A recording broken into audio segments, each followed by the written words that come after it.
What's going on, guys? Welcome back to the channel. First, before I let you watch this video, I just wanted to put a disclosure in here. I guess that's what you call it, a disclosure. When you do this upgrade, your front wheels will be towed out just a little bit. But I took his truck trailing yesterday, and it was a totally different truck. And I like a little bit of tow out. You might not. We'll probably do some upgrades later where you can change it. But you can change it by changing that front link. But the reason I like it is because when you come off a rock, it makes the truck more stable, or going up, it gives it a little bit more pull sometimes. Some people like it, some people don't. But I wanted to let you know about that before you watch this video. And like I said, we took his truck trailing yesterday. It done awesome. You'll see that video probably next week. But let's get right into the video, and I hope you enjoy it. In this video, we'll be upgrading the Optic H10 by Vanquish. We'll be doing a before and after, and we will take it to the river and run it. First, we're going to put on the AR44 brass, heavy brass knuckles by Dlux Fab. There will be a link to all the parts in the description. And we're also going to put some 3D printed foams I had laying around. These are Yizzers. We're going to stretch them on some 2.2 wheels with the stock tires. Okay, now we're going to put the buggy on the scales and weigh it. It's pretty much stock. It's 54% in the front, 46% in the back, 50-50 side to side, and the whole truck weighs 2,485 grams. Now we take the H10 over to the doggy ramp, and it crawls basically about 59% grade. You can see it going up the doggy ramp, and that's about as much as we got it stock form. Okay, now we're going to remove all four wheels and start putting the foams in the tires and putting the brass knuckles on. Now we're going to start removing the stock knuckles. Basically, you got two screws, one on the bottom. You have to take the steering link to take the wheel hex off, and take the top screw that you see right there out. Okay, we start removing the top screw out of the stock knuckle. Now I'm starting to remove the screw out of this front steering link. Now I pop the steering link out of the stock knuckle. I flip the truck over to take the bottom screw out of the knuckle. Okay, sorry this is out of frame a little bit, but we take the knuckle and the axle out of the axle housing. I noticed it was greased pretty good, so I was real happy with that. Now we're going to do the other side. Basically, we just do it the same way we done it, but we will have one extra steering link to take off. You can see it there on the back. Now we remove the screw out of the top of the knuckle.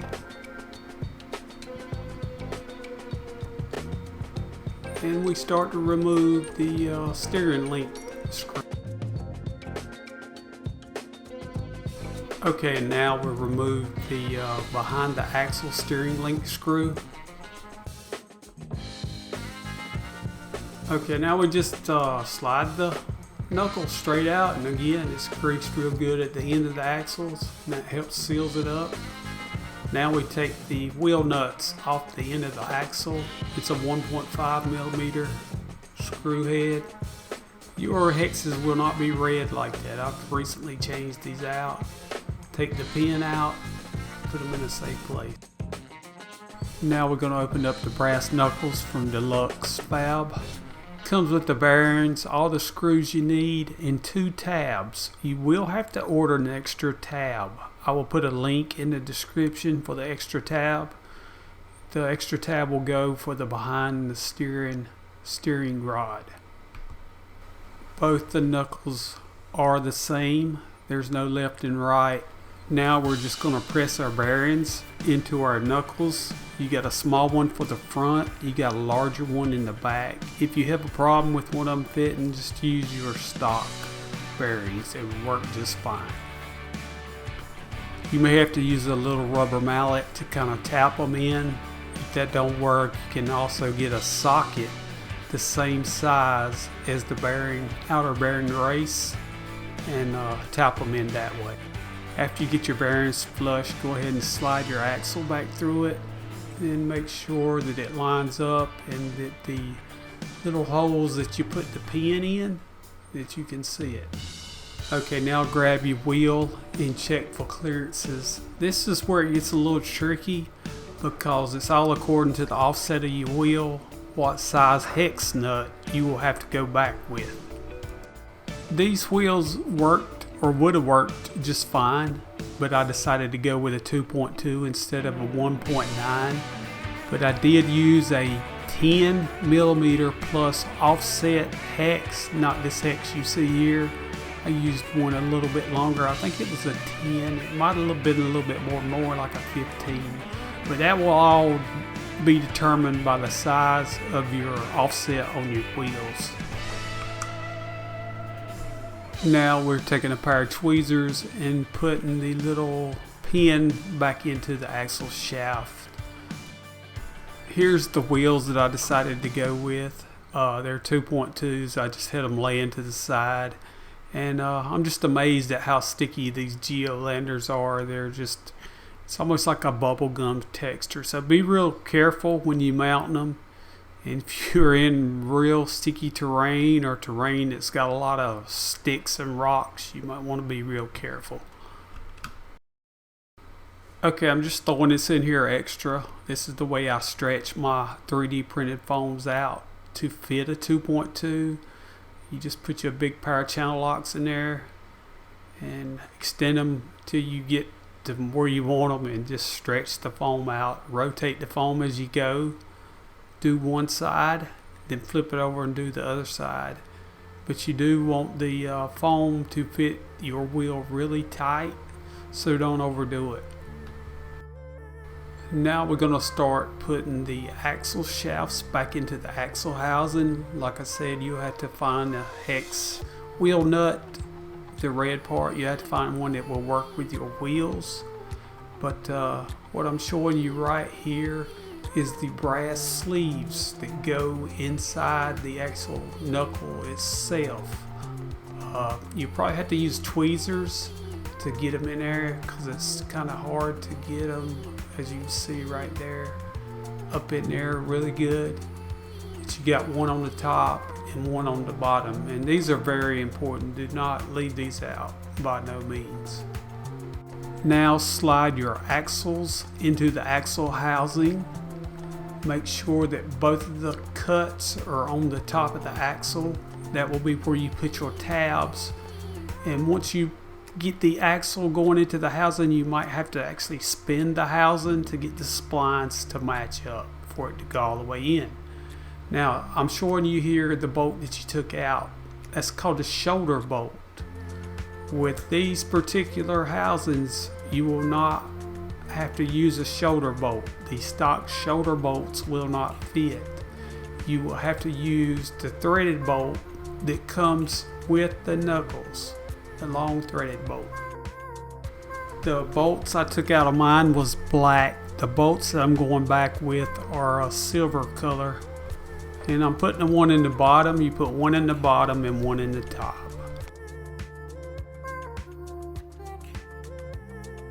Be sure not to over tighten these bolts because you can smash the brass sleeves and compress them.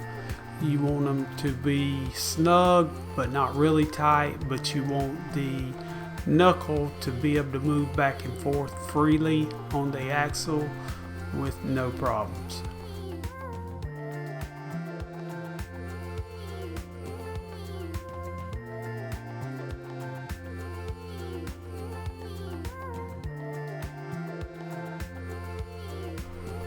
Go ahead and repeat the same steps on the other side using the driver's side knuckle.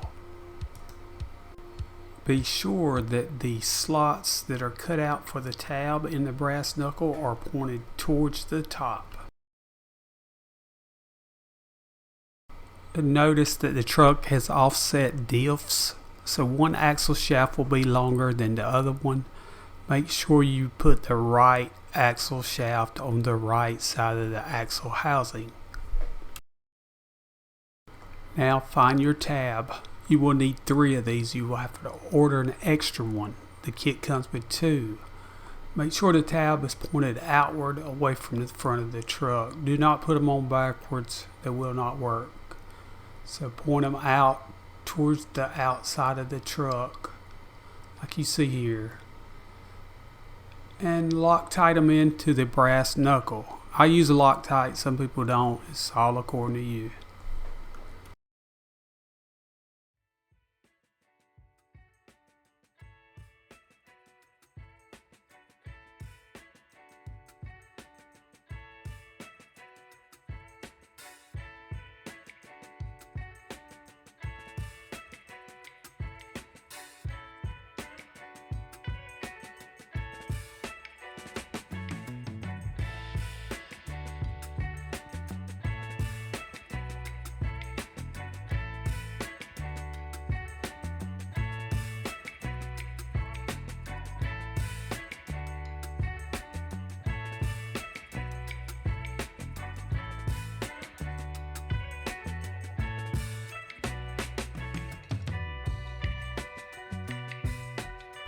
Now find the tab for the passenger side and install it the same way on the inside with the tab pointing towards the front of the truck.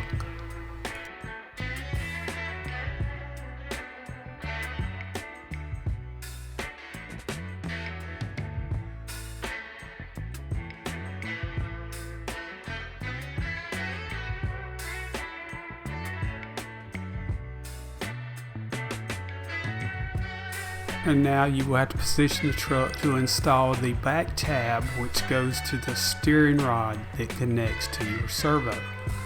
Put this tab pointing backwards like you see me doing here on the inside.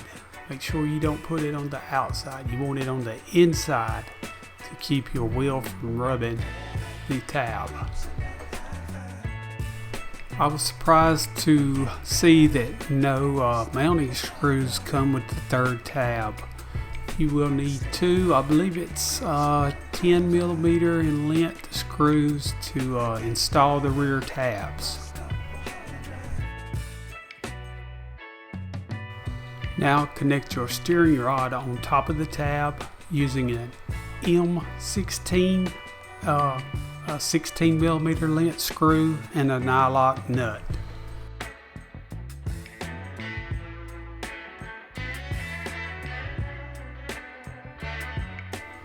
Now go ahead and connect your steering links in the front. Connect the steering rod on top of the tab. I believe I used the M12, a 12mm long bolt, and a nylock nut.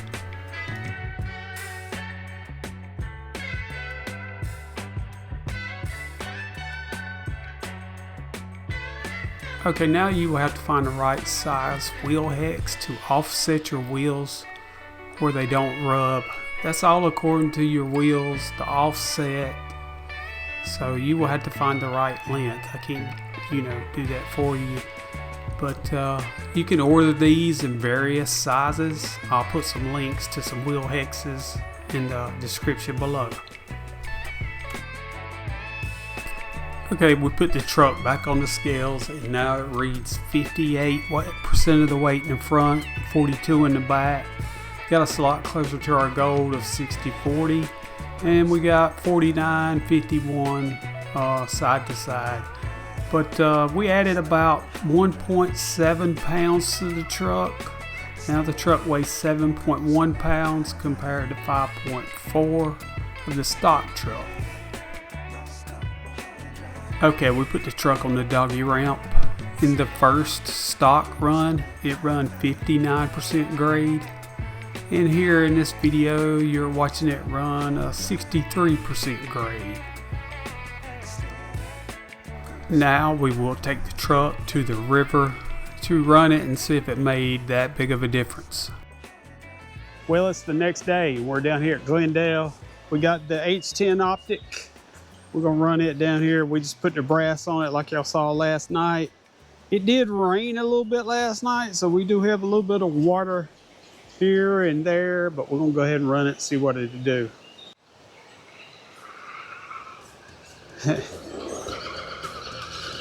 She crawled that pretty good. I think last time, one of the times it's almost carrying the tires right there. Might be real careful down here. It's slick. These tires they just crazy, man, how they stretch. It's almost like it's got a bubble gum consistency. It's just, I've never seen nothing like it. I mean, like I was saying, the Duratracs are pretty slick, but I mean, pretty sticky and stretchy, but these here, they just crazy how much they stretch.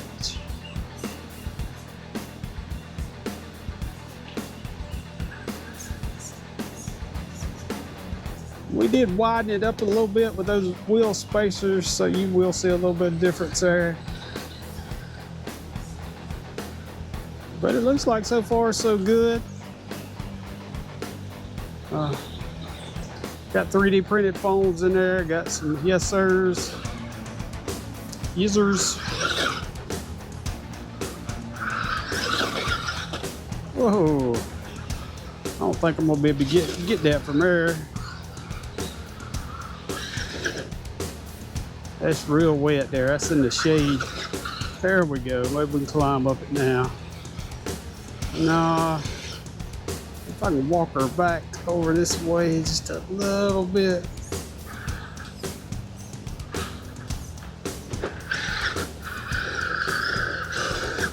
Yeah, it's momentum here.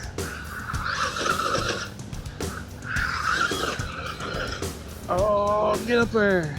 There we are, get up there. She ain't gonna make it, it's probably just cause it's a little wet. Let's try some of this right here because we've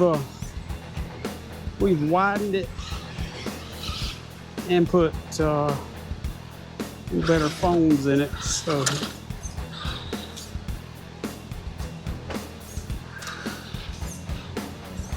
go ahead and try to get up this little bump right here.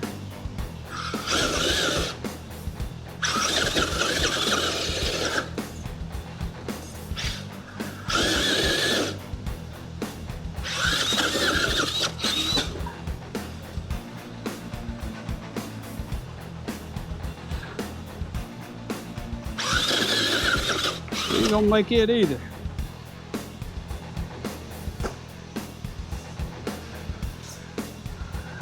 I think that was mostly a clearance issue. And we got up there with no problem. So it is an improvement.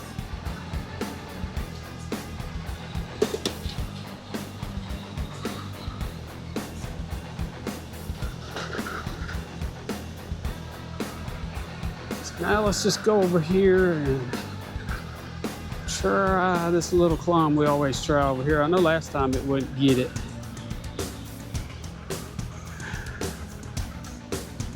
And I can't remember, we ain't gonna get it coming in like that. I can't remember what the problem was here. I'm not getting this. Maybe it was the, no, I don't think it was the skid because I know I got up there.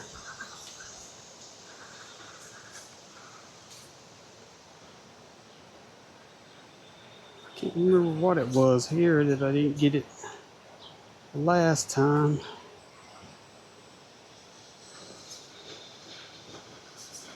I don't think I got it. I might have to go back. I'll go back in the video and look.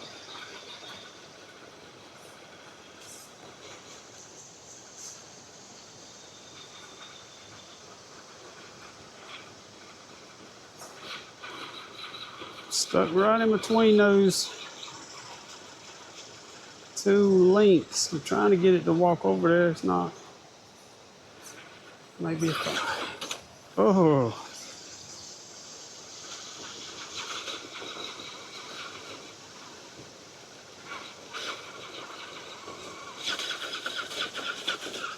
Oh.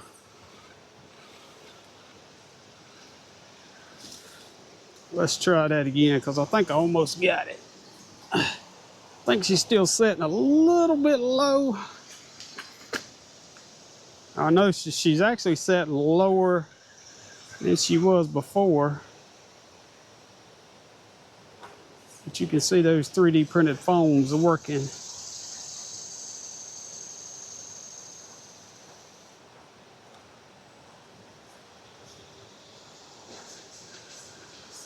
Right there is usually where they start pulling, they just pull up. This truck ain't wanting to do it. Still got that crazy ESC in there, so I don't know if I'm gonna be able to back down any.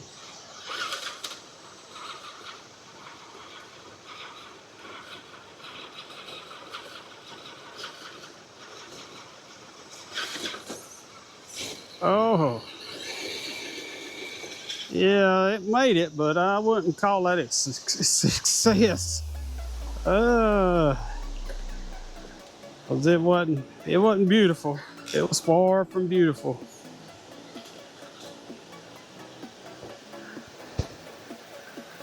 Let's see, I seen Jimmy pull this line off the other day. I don't think I can pull this line off. I think I'm far from it. We'll see. It's full of sand and everything. Yeah, we ain't gonna stick it. Nah. No go. So let's go ahead and try the gap. Since we're here. Looks like the sun's been shining on it a little bit this morning, so it might be all right.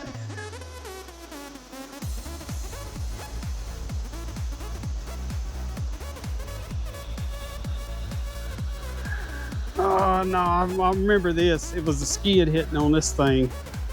It was the skid. I don't think me or Jimmy either one got this last time, and I think it was because the skid would hit, so we need to stay a little bit high. It ain't gonna pull that off, I don't think. No. No. This might just end up being a trail buggy at the best. We'll work something out with that skid, get it stand up a little bit more. It's wanting to stay low. See right there, I'm hitting on the skid on the driver's side, which it got up in there stupid. And I heard something click. I don't know if that was the front diff. I didn't like the way these diffs are built. The bearing caps. Yeah, we're not gonna get that today. The bearing caps in there are, the screws don't tighten up. It was loose when I took it apart. Same way with the drive shafts. The drive shafts where they bolt into the input shaft, they was loose. It's just a bad deal altogether.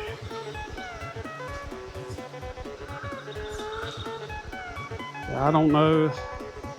This is only the second Vanquish that I've owned, so the Phoenix was a totally different truck than what this is. I built it as a kit RTR. It was a totally different truck. I mean, you could tell the difference in the plastic. I know they share a lot of the same parts as far as like the transmission, and even part of the skid looks a little bit like it. But I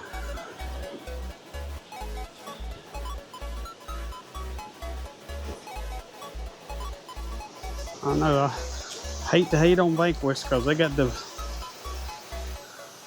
biggest fan base, the most loyal fan base of any of them.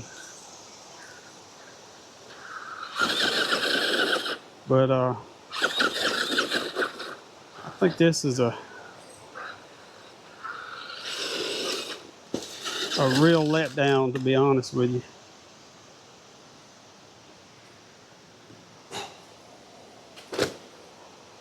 Even at a trail buggy, I mean, a trail buggy is supposed to be, you know, very strong and tough. Oh, yeah, we're gonna break something down here today. Well, that's it for another video. I hope y'all enjoyed it. And just remember, till next time, I love you, but God loves you more.